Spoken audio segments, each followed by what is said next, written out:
And you came to your house. You came for an emergency house call. And are they going to listen? Oh, yeah. Oh, yeah, they're going to listen. It was Thomas Jefferson who said, a revolution every now and then is a good thing. What do you think? You feel so good right now, and we, the members of Congress that are gathered on the steps for this press conference, are so honored that you are here. We are blessed enough to have a voice. We just were voting. We're under a vote right now. This is what we use when we go inside to cast our vote. But the biggest vote in the United States, the biggest voice in the United States is your voice, the voice of the American people. Thank you for coming.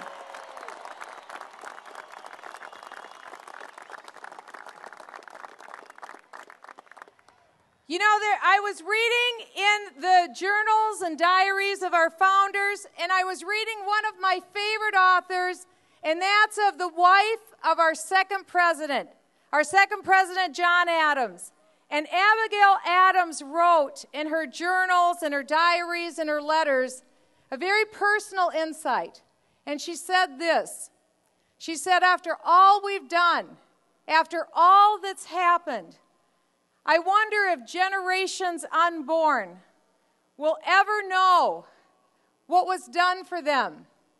The sacrifice, the toil, the blood, the treasure, the heartache, what was spent to secure their liberty and their freedom.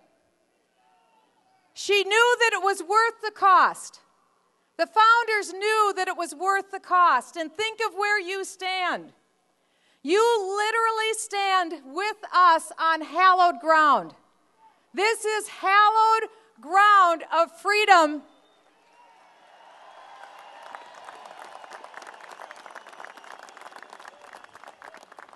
And that freedom was purchased at an incalculable price that none of us can ever truly comprehend.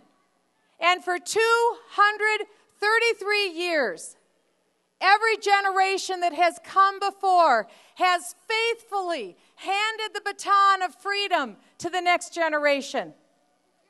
And so now we are that privileged generation, privileged to be here today, privileged as you stand here in place for other freedom-loving Americans all over the country today who would give anything to be where you are, who would give anything to stand here right now on this hallowed ground. But they are here. Can you feel them? I can feel them. Americans yearning to keep a country that will be free, that for the next 233 generations will go on not only to secure liberty for Americans, but also a place of refuge for those who know nothing but oppression across the world. America is that country for good and freedom and justice. That is America.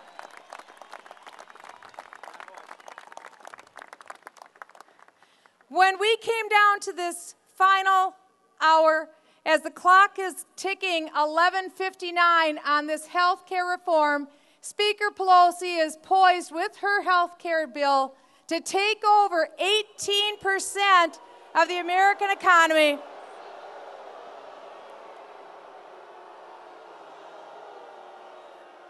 Oh, come on, don't hold back. Tell them how you really feel.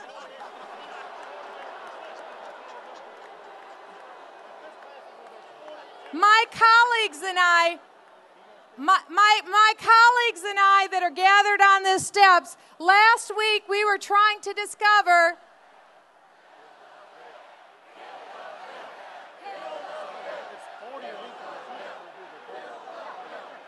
That's right. I know. And that's exactly what you're going to tell them. That's exactly the message. My colleagues and I last week were racking our brains trying to figure out what could we do, because quite simply, The Republicans don't have the votes to kill this bill. Every lever of power is controlled by one party now in D.C. We tried to figure out what we could do. We knew that we were limited, but what we knew was unlimited was the voice of persuasion of the American people, and that's why you're here today with your voice of persuasion. And so last Friday, we issued a very simple challenge, and we said this: we'll be here on the steps of the United States Capitol, and for anyone who can make it, please come. Join us to stand for freedom, and at this last hour, we'll have a meetup for freedom, and let our voices be heard. It's an honor to stand with my colleagues, all of the Republican leaders, with Tom Price, Michelle Bachmann, and let me say with conviction, the American people are always welcome at the People's House. 28 years ago on these historic steps, President Ronald Reagan said, "We are a nation that has a government, not the other way around." Now comes the Pelosi plan for a government takeover of health care. It's a freight train of runaway spending, bloated bureaucracy, mandates, and higher taxes, and it must be opposed. House Republicans are here to deliver a simple message to Speaker Nancy Pelosi and to the American people. Madam Speaker, we the people are tired of runaway federal spending in Washington, D.C. And we the people want health care reform that lowers the cost of health insurance, not grows the size of government.